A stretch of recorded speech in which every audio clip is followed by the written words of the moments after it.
Hello everybody, welcome to the first ever timeline video. I'm going to do the timeline of the farewell John Cena tour.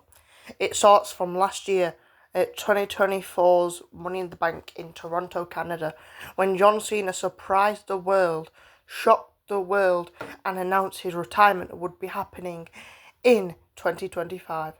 He came out to address the whole WWE universe who was in attendance and at home.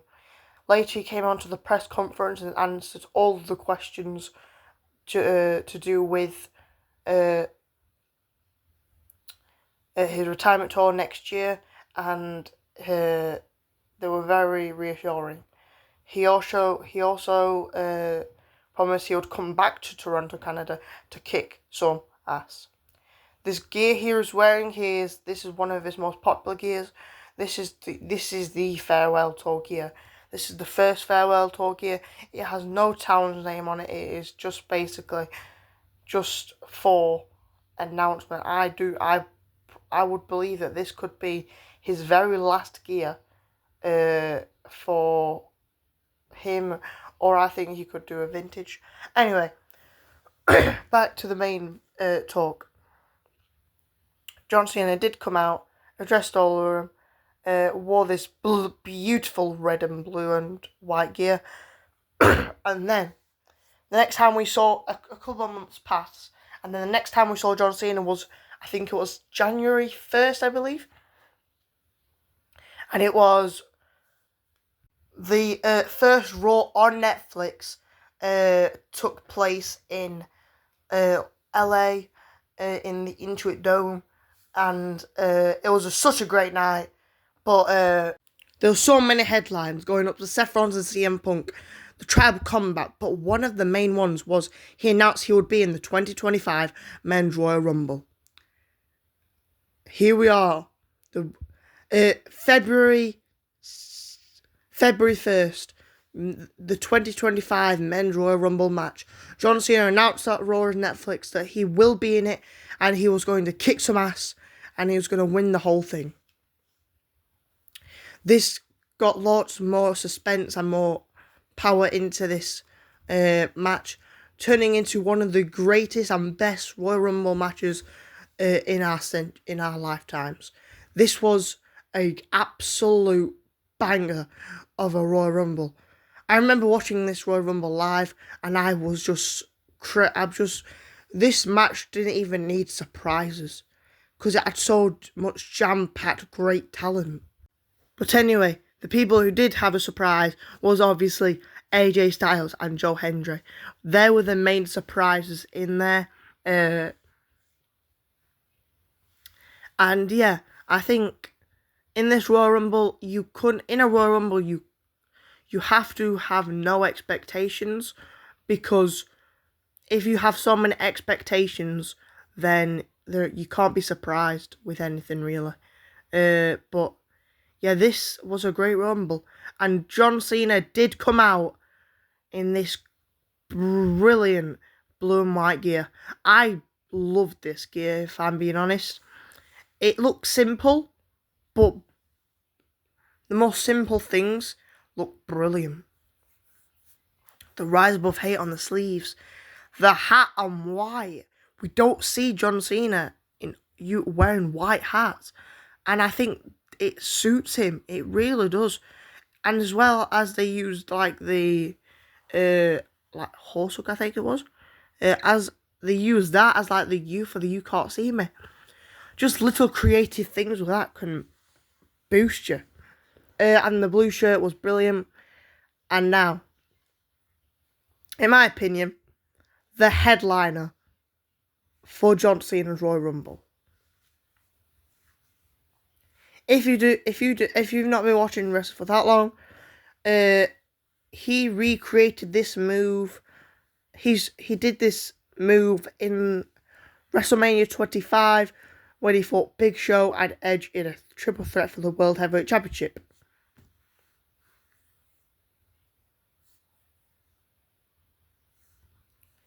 And tonight at the Royal Rumble, last night at the Royal Rumble, John Cena did it with Logan Paul and Jey Uso, which I just thought was brilliant. Great match, great thing. But he didn't even really connect it, and John Cena did lose this match. Next, at the post-show, he would be there to say he will be at the Men's Elimination Chamber in Toronto, Canada to win it and to go on to fight Cody Rhodes at WrestleMania. Now, this is a groundbreaking announcement happened, but you start to realise at the press conferences, every time he would be there, there's always something up with him. He was starting to turn not himself. And I think the fans started to pick up on that. And I think that John Cena really needed this little, I'm not saying a heel push, but like push in a way that could really shoot all these 6 men up.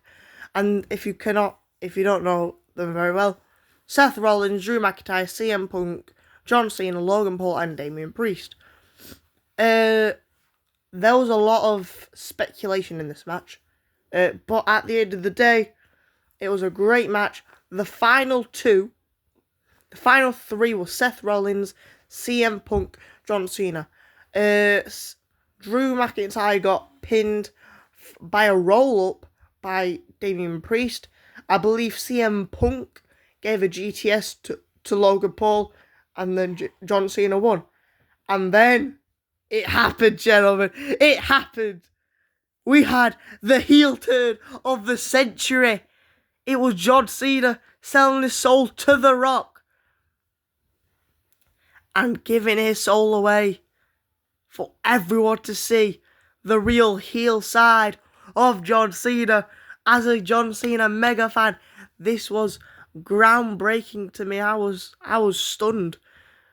Rock came out, Cena came out, Travis Bloody Scott came out. They all came out, and they were just waiting and waiting. And Cody Rhodes declined the offer of selling his soul to The Rock, and John Cena, he didn't waste a second. He gave in. He gave Cody a hug. He looked at The Rock, and Rock did the signal.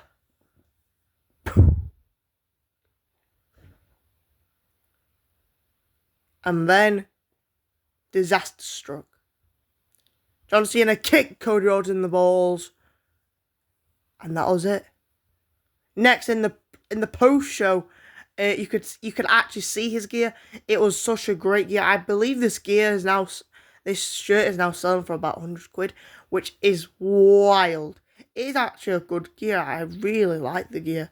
But yeah, in the press conference, he came out and he picked up the microphone and he just did a mic drop and he left. He just left. This was something that we don't see much from someone like John Cena. But now, all we wanted to know, the only question on our minds was why? Why did John Cena turn heel?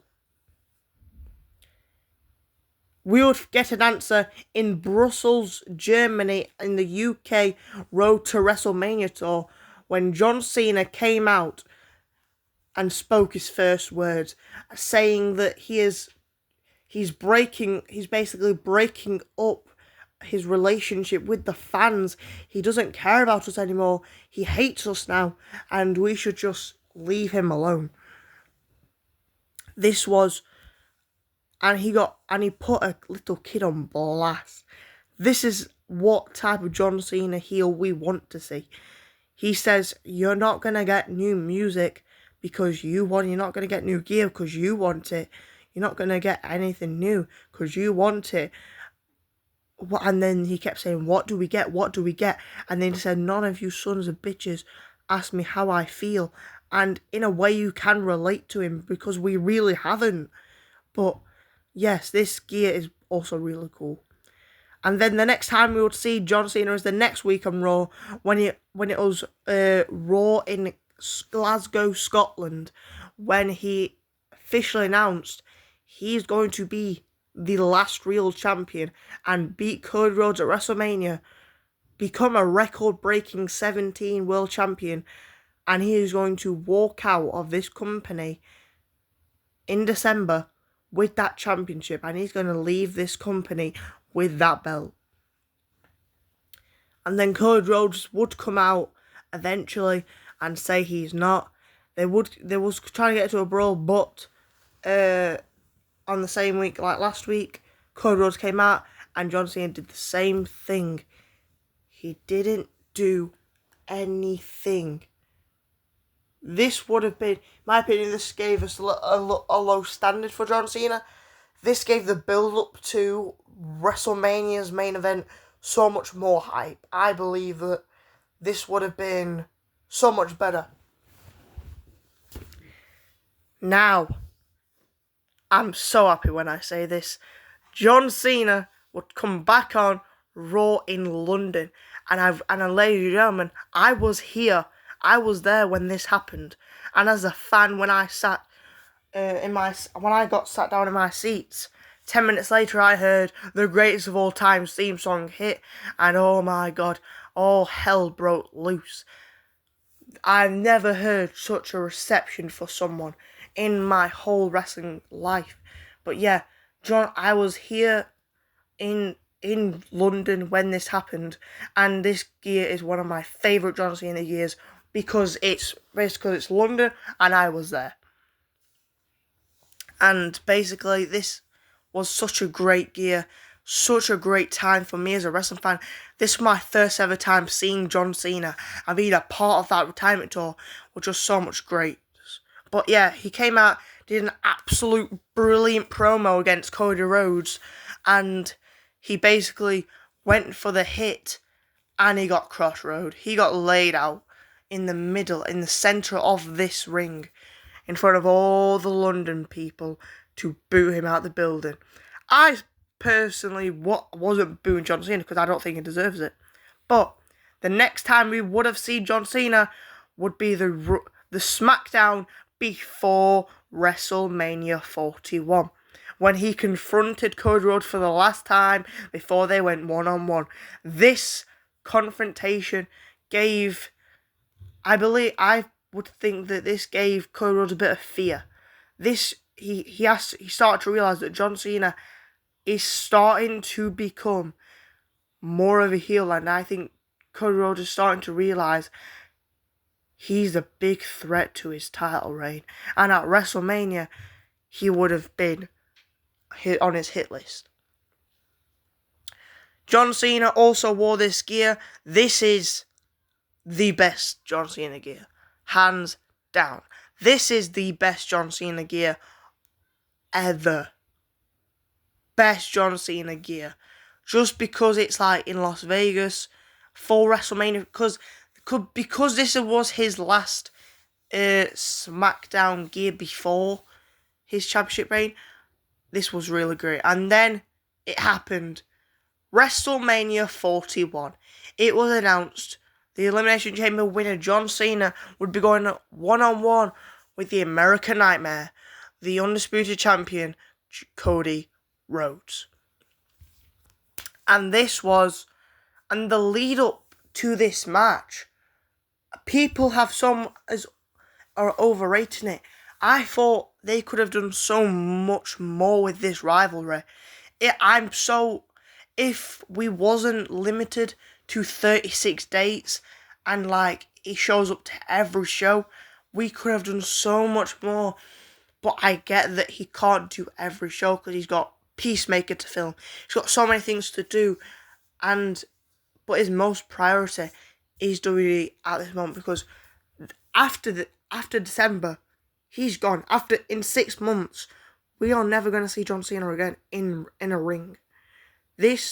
And I've started to realise that all good things come to an end, but yeah, And here we are, WrestleMania 41, the greatest of all time, came out in the gear he came out on SmackDown, and I thought this was the best.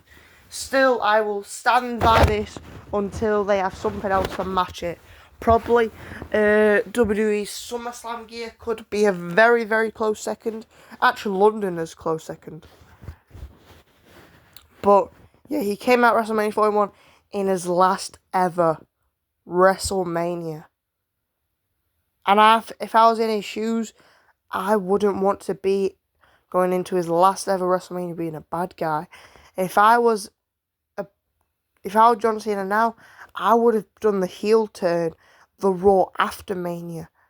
But the match happened. It happened, ladies and gentlemen.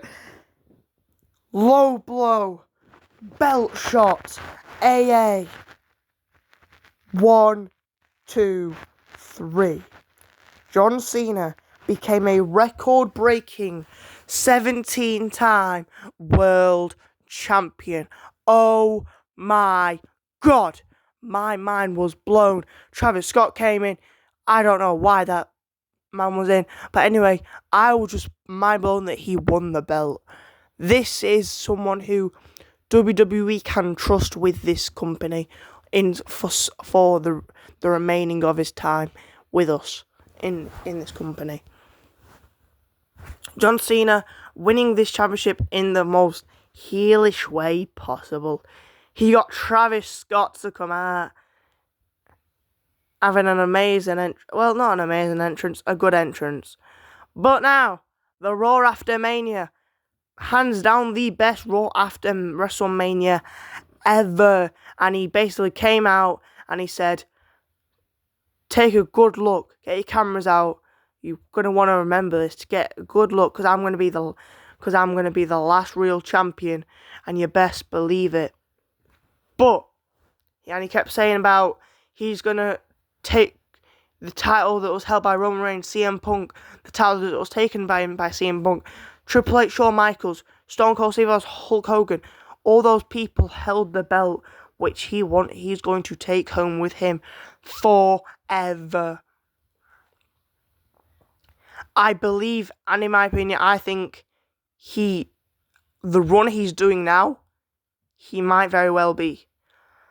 But he wasn't alone in Las Vegas. No.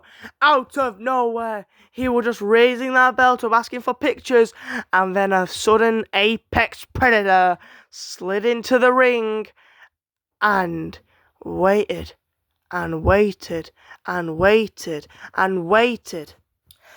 And then, bang!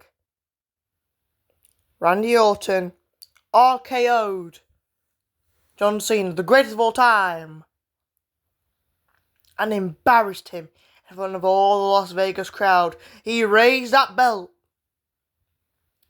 And then it was crystal clear who John Cena's first target was. John Cena had a target on his back, and it was his former greatest rival, Randy the Viper Orton.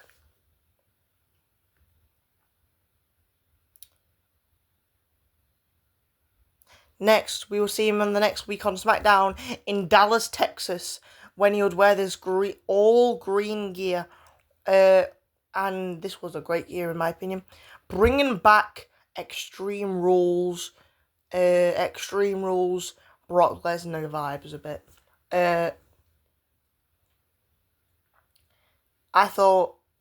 I really miss John Cena wearing green gear, in my opinion. I think green and John Cena is the best combo.